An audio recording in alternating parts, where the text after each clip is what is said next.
ओम शांति।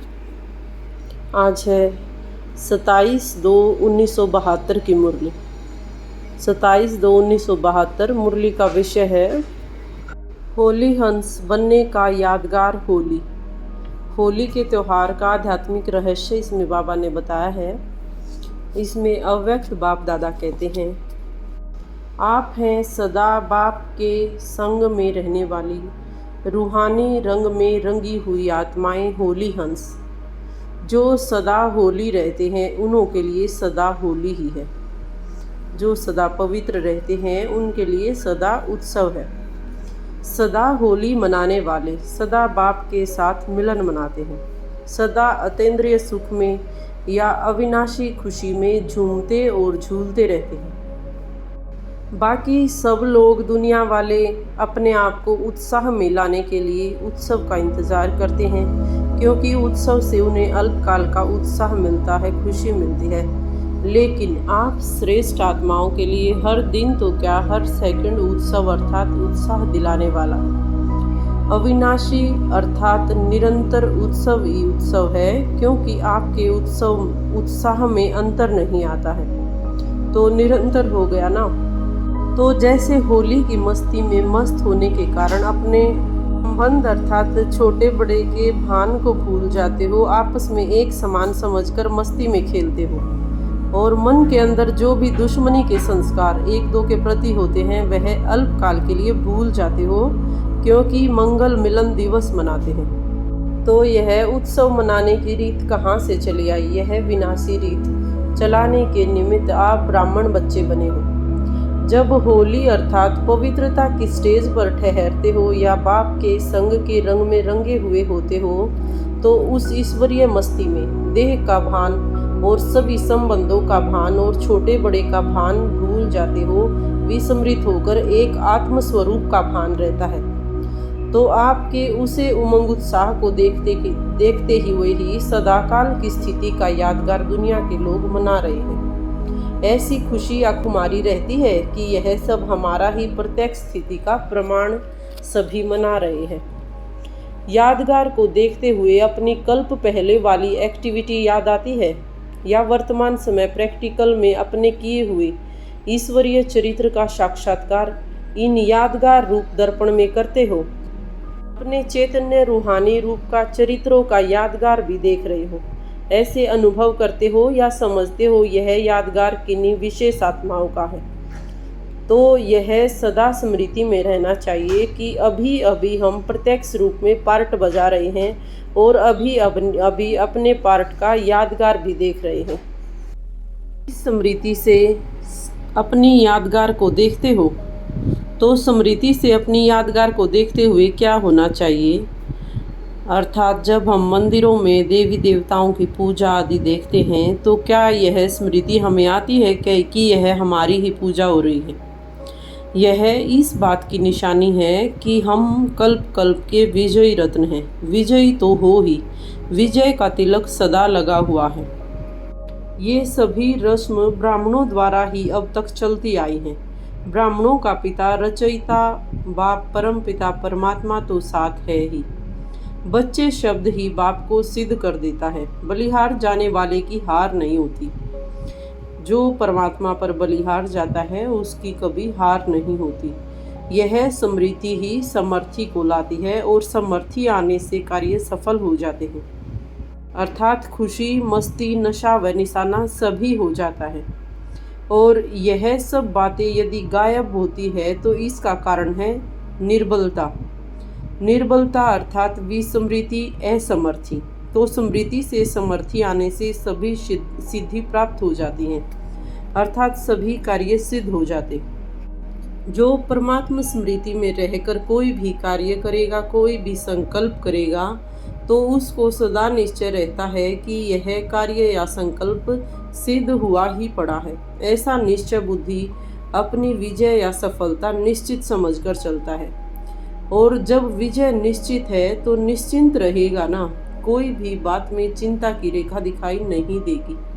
ऐसे निश्चय बुद्धि विजयी, निश्चिंत, सदा निश्चिंत, 100% निश्चय बुद्धि तो 100% निश्चिंत। सिर्फ बाप में निश्चय को ही निश्चय बुद्धि नहीं कहा जाता। बाप के निश्चय बुद्धि होने के साथ साथ ड्रामा के हर सेकंड की जो एक्ट रिपीट हो रही है उसमें भी 100% निश्चय बुद्धि। 3 प्रकार के बाबा ने निश्चय बताए। पहला निश्चय परमात्मा में निश्चय, दूसरा निश्चय स्वयं में निश्चय कि हम आत्मा परमात्मा की संतान हैं, और तीसरा निश्चय ड्रामा में निश्चय कि ड्रामा की हर सेकंड एक्यूरेटली रिपीट हो रही है और उसी में हमारा कल्याण समाया हुआ है। इसको कहा जाता है 100% निश्चय बुद्धि। इसमें संशय की कोई बात ही नहीं। सिर्फ एक में पास नहीं होना है बल्कि तीनों ही निश्चय में फुल होना है। ऐसे निश्चय बुद्धि आत्मा ही मुक्ति और जीवन मुक्ति में बाप दादा के पास और सदा साथ रहते हैं। निश्चय बुद्धि की भाषा कभी भी क्यों और क्या की नहीं हो सकती है, क्योंकि क्यों के पीछे तो क्यों लगती है, संकल्पों की क्यों, और क्यों अर्थात लाइन में तो भक्त लगते हैं, ज्ञानी नहीं। आपके तो आगे क्यों लगनी है, आपके पीछे नहीं। क्यों में इंतज़ार करना होता है तो इंतज़ार की घड़ियाँ अब समाप्त हुई। इंतज़ार की घड़ियाँ हैं भक्तों की, ज्ञान अर्थात प्राप्ति मिलन की घड़ियाँ। ऐसे निश्चय बुद्धि हमें बनना है। ऐसी निश्चय बुद्धि आत्माओं की यादगार यहाँ ही दिखाई हुई है। आपने अपनी यादगार देखी है? बाबा पूछ रहे हैं। अचल घर देखा है जो सदा सर्व संकल्पों सहित बाप दादा के ऊपर बलिहार है, उन्हों के आगे माया कभी वार नहीं कर सकती। ऐसे माया के वार से बचे हुए रहते हैं। बच्चे बन जाएंगे तो माया के हर वार से बच जाएंगे। बच्चे बन जाओ, गोदी में बैठ जाओ तो बच जाएंगे। पहले बाबा बचने की युक्ति बताते हैं। समझो कोई समस्या आई, झट से बाबा की गोद में बाबा के समीप पहुंच जाओ। फिर बाबा उस समस्या से माया से बचने की युक्ति बताएंगे। फिर भेजते हैं, बहादुर बनाने के लिए भेजते हैं, हार खाने के लिए नहीं, खेल खेलने के लिए भेजते हैं। जब अलौकिक जीवन में हो, अलौकिक कर्म करने वाले हो, तो इस अलौकिक जीवन में खिलौने भी सभी अलौकिक हैं। हमारे खिलौने कौन से हैं? माया के तूफान, संकल्पों के तूफान, परिस्थितियों के तूफान, ये हमारे अलौकिक खिलौने हैं जिनसे हमें खेलना है, जो सिर्फ इस अलौकिक युग में ही अनुभव करते हैं। यह तो खिलौने हैं, इनसे हमें सिर्फ खेलना है, हारना नहीं है। जैसे लौकिक में तंदुरुस्ती या शारीरिक शक्ति को आजमाने के लिए भी खेल कराए जाते हैं, तो अलौकिक युग में अलौकिक बाप दादा द्वारा यह अलौकिक खेल है। ऐसे समझकर खेलो तो फिर डरेंगे घबराएंगे नहीं, परेशान नहीं होंगे, हार नहीं खाएंगे। सदा इसी शान में रहो कि ये तो अलौकिक खिलौने हैं खेलने के लिए। जब इस ईश्वरीय शान में रहेंगे तो देह का भान समाप्त हो जाएगा। ईश्वरीय शान से नीचे उतरते हो तब देह अभिमान में आते हो। तो बाबा कहते हैं, इस होली के अवसर पर सदा काल के संग से संग का रंग लगाओ। हर सेकंड बाप से मिलन मनाते, हर रोज अमृत वेले से मस्तक पर विजय का तिलक जो लगा हुआ है उसे देखो, उसको अनुभव करो। अपने चार्ट रूपी दर्पण में जैसे अमृत वेले उठकर शरीर के सारे कार्य करते हैं, श्रृंगार करते हैं, वैसे ही पहले बाप द्वारा मिली हुई सर्व शक्तियों से आत्मा का श्रृंगार करो।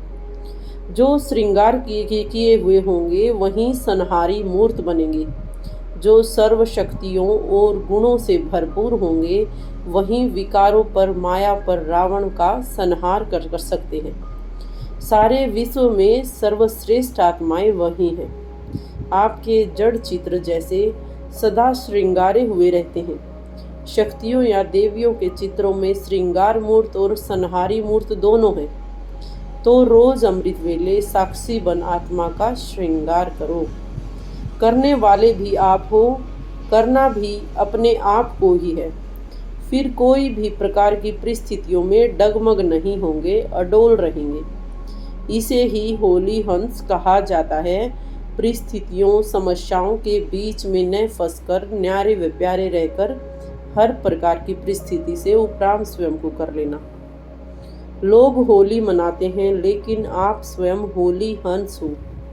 अच्छा, ऐसे होली हंसों को होलीएस्ट बाप दादा का याद प्यार और नमस्ते। हम होली हंस बच्चों की अव्यक्त बाप दादा को याद प्यार और नमस्ते। शुक्रिया बाबा, शुक्रिया। ये थी बाप दादा की अव्यक्त मुरली, होली हंस बनने का यादगार होली। होली अर्थात सदा बाप दादा के समीप उसके संग के रंग में रंगे रहना, उसकी गुणों व शक्तियों से अपना श्रृंगार करना, सदा स्मृति द्वारा समर्थी में रहना और हर प्रकार की परिस्थिति में विजयी बनना। शुक्रिया। ओम शांति, ओम शांति, ओम शांति।